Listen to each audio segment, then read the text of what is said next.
jugando ahí con la balón abierta para la carrera, por ese perfil para Luis Yasser, en el centro del área, tiene que tocar.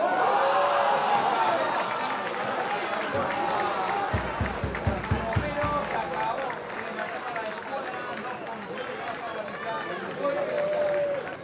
Nada, antes adelante internacional, que es verdad que estaba viendo los otros más novelas, estábamos viendo muy poco peligro.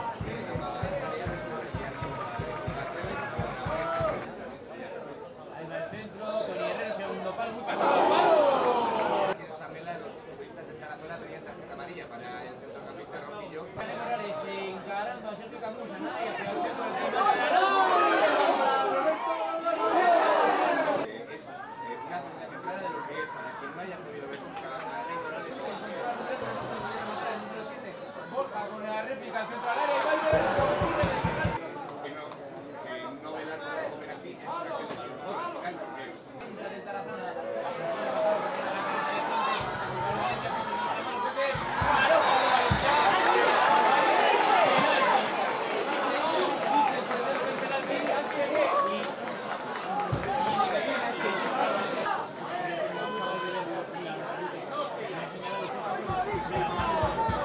Mira ahí que está la afición.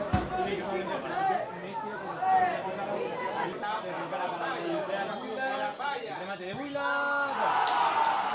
Gol del Tarazona. Se lanzó hacia su izquierda Pablo Valencia, a la derecha muy ajustado.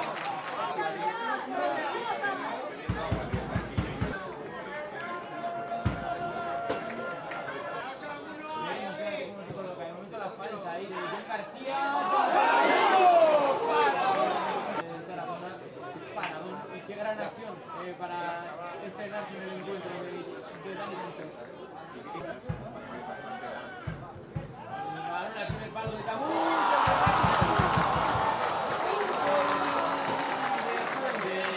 El centro que se paseaba por el área pequeña no consiguió despegar la defensa de Osasuna. Acabó. ellos quieren y estas jugadas aisladas terminan en los centros en la primera parte que acaba rematando Romero, un penalti y un gol en los saques de esquina. Para John García. John García mete ese balón al área para Dani Sánchez.